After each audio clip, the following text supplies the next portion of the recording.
How's it going, YouTube? It's Pilot Flame and we're back with another video, and today we're going to be looking at Monk and what we can see from it coming in Final Fantasy XIV's next expansion, Shadowbringers. Any media or tool tips that you see on this video or any of my other videos on my channel is subject to change as they came from the North American and European media tours. So without further ado, let's get started. So Monk, in the last expansion, got a lot of quality of life changes. They got the enhancement of Brotherhood and Riddle of Fire, and they did a lot of damage. And they were competing for a spot in the Metacom. And sometimes they were often overtaken by, you know, just Summoner in general being super strong. But they were still up there in dealing crazy amounts of damage, and when left to their own devices can be the real carry of the raid group, still having the defensive utilities like Mantra and that sort of stuff. So what type of changes did they make to Monk? Well, now they did away with the shenanigans and the whole just load of rubbish that was Tackle Mastery. Now Tackle Mastery is just, you get 2 charges of shoulder tackle, which was the Riddle of Wind version, but now you can storm on a charge system on a 30-second recast timer. At level 72, you get improved Fists of Fire, 10% damage increase from 5%, and at 76, you get a Riddle of Wind trait, which allows you to get a 4th Grease Lightning stack. So the way the math works out is that Fists of Fire, with the 10% trait, and having your 3 Grease Lightning stacks versus Riddle of Wind's 4 Grease Lightning stacks, the math is the exact same, except Riddle of Wind will win out just slightly because of the additional haste buff that you get for that 4th stack. At level 74, you get Deep Meditation 2, which increases the percentage chance that a chakra will open up, dealing critical damage with a weapon skill from 50% to 70%. So you're going to have a lot more chakra stacks, which will allow you to use Forbidden Chakra a lot more often, as well as your newest level 74 ability, Enlightenment, which is the straight line Kamehameha or Hadouken, whatever you want to picture it as, that you saw in the Job Action trailer, and it is a line AoE that does 220 potency to all enemies in said straight line. So with the changes to Tackle Mastery, you still have Fists of Earth, however all of the fists now do not force you into a riddle. Riddle of Fire can be used in Fists of Wind, or it can be used in Fists of Fire, or in Fists of Earth. It is not tied to anything now, but you're obviously going to be using it in Fists of Wind, as you get the enhanced haste buff, while still getting the damage increase as well.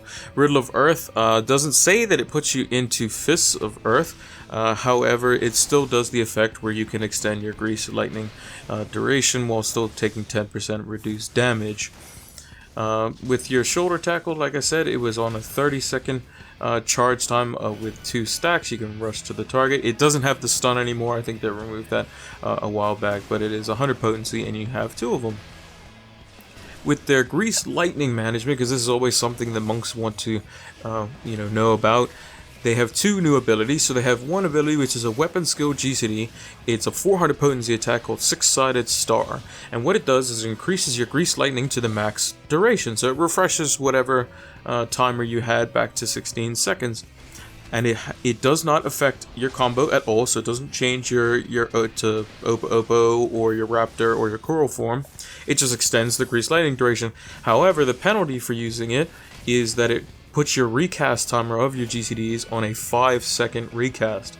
So it basically doubles your GCD recast timer, so that basically you want to be using this only when you have to leave the boss for a couple of GCDs and can still keep up your Grease Lightning. So it doesn't affect your stance, and it just refreshes it, which is obviously super good, and it does 400 potency, which is a lot higher than a standard monk ability. You also have a ability that you get at level 78 called a Knotman, which halts the expiration of your Grease Lightning in present form. So if it's on 1 second, it'll stop it at 1 second. And you have to channel this ability just like Samurai's Meditate, and what it also does is it increases the stacks of Grease Lightning that you have. So as long as you have at least 1 stack, you can channel it for a set duration to slowly increase your stacks of Grease Lightning all the way up to 4 if you are in Fist of Wind. However, you do not just gain stacks when you are at 0. It does not allow you to do that. Whether that is changed going into Shadowbringers from the test builds that were at the Media Tour, we'll have to see. But if it did do that, that'd be super cool, because that would bring in Tornado Kick, which still has the ability to be used on a 10-second recast timer. Was super optimized around Monk in the latter half of the expansion with the Riddle of Wind opener. So I would like to see that change so that you can then use Tornado Kick in a few niche scenarios rather than just not being useful at all, assuming you can keep your Grease Lightning and have to stand still for it. You still have Mantra, which is on a 90-second recast timer, which still increases the healing actions recovery by 20%, and it's healing actions, not abilities, which means off GCDs and other spells will activate it, and it lasts 15 seconds. Perfect Balance was nerfed back down to 2 minutes. It was at 3 minutes, then at 1 minute, now it's at 2 minutes. Still functions the exact same.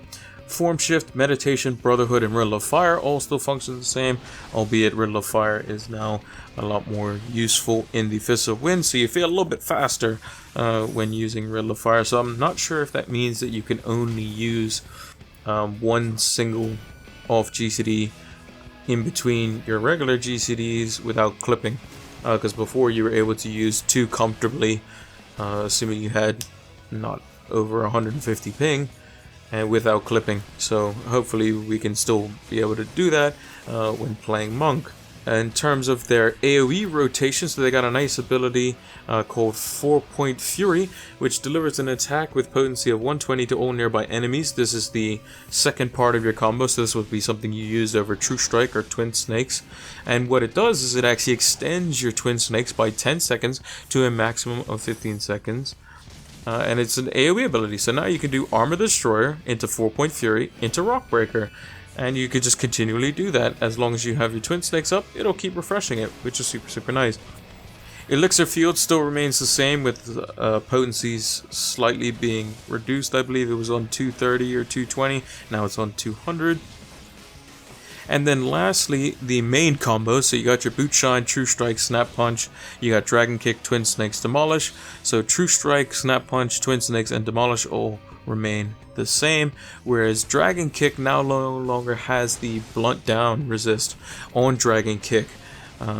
As we mentioned before in a previous video, Square is still going to be doing the changes in order to accommodate for the piercing loss, slashing loss, and blunt resist loss on the jobs that it affected, as well as just overall just changes in calculations on how potency works for job to job. So what Dragon Kick got is that it got Leaden Fist, which is a buff that you get, which means within the next 15 seconds, your next Boot Shine increases its potency from 190 to 290, and Boot Shine still has the critical strike damage dealt from the rear bonus on it, which is obviously super nice. For other abilities, obviously True North in the roll actions is going to be super nice, because Monk obviously having positionals on basically every ability will now appreciate having True North up more often, as well as having increased movement speed on Riddle of Wind, as that's the form you're going to be in most of the time. It's going to be super useful as you're able to move to your positional just that little bit faster. So what can we see from Monk overall? Well, Monks are literally going to go fast. You're going to be in Riddle of Wind, you're going to have your 4th Grease Lightning, you're going to do a lot of damage, and I think the calculation works out that if you are able to go basically down to 0 Grease Lightning stacks and use a Knot Man to get them all back, let's say if they change that to where you can go from 0 all the way up to 4 stacks by just charging, which would make sense in my opinion. That would be a change that I would agree on 100%, because it allows for Tornado Kick to be used. Then you would use Tornado Kick anytime the boss is about to leave, which is super good, but only under if you have your buffs, as well as having Perfect Balance back up. So it's a very niche scenario still, without the effect of having a Knot Man regen all your Grease Lightning stacks back to full from 0. It's going to be not used at all. But apart from that, Monk's going to basically be doing its older rotation and its AoE rotation being slightly enhanced with a more simplified AoE rotation. So now you don't have to use like a Twin Snakes or a True Strike while in an AoE scenario. And now that there's no TP costs of anything, everything's mana based, and basically melees don't use mana, you could just go nuts. You could just spam to your heart's content. So you can Perfect Balance and 5 Rock Breakers if you want, if that suits you well. So that's going to do it for this video. We're going to be moving on to either Ninja or Samurai. Those are the last two that we have to do. If there's anything I missed, make sure to leave a comment down below. If you're enjoying the videos, make sure to give them a thumbs up and like them. And subscribe to the channel if you're new. We obviously want to have more people so we can develop the community and provide resources for the community to look at, especially going into new expansion where everyone's going to be on the same page, not knowing what is going on. I'm going to be in that boat too because I have to play a new job that I haven't played very much of with Warrior, and not being able to play its newer playstyle with the Inner Release, as I only played it at the beginning of the expansion when Inner Release and Berserk were two separate cooldowns. That should be fun to play, as well as having to play Gunbreaker. So that's going to do it for this video. Hope you guys enjoyed it. Until the next one, take care.